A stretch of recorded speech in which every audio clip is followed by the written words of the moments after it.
Nilalakas ni Puti ang pagkain ng bahog, oh. Yeah. Ay, parang ginugutom tayo, Puti, ah.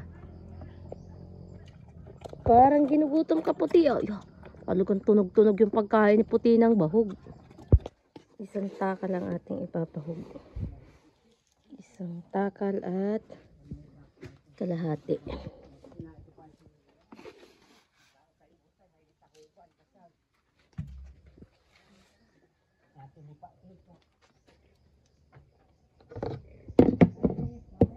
So, let's go. Babahog tayo ng baboy.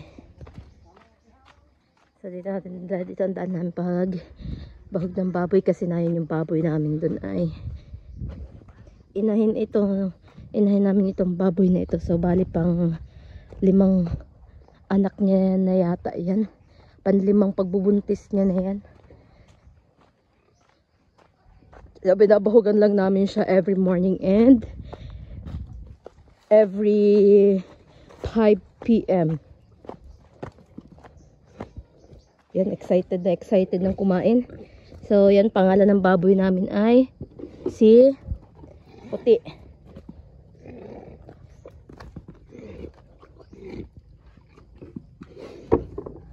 So, excited na siyang kumain. Tara, taktakan na natin.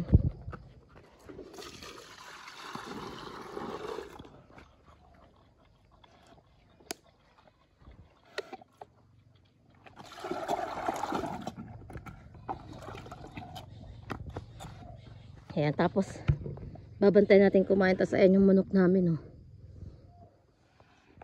So, masalo siya dyan sa aming inahing baboy. So, medyo halata na po pala yung tiyan ni Puti. Halatang halata na yung tiyan ni Puti. Yehey.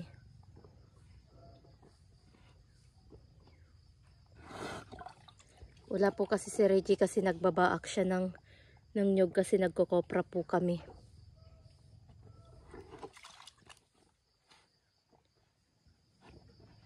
Puti. Damihan mo ng anak, ha. So, yan po ang pinagkukunan namin dito ng kaperahan. Mag-alaga ng baboy. Tapos pag medyo lumalaki na, pwede ng litsunin, binibenta na po namin. Ayan, no. Talaga ang lakas si Puti kumain. Ayan. Kain na kain si Puti.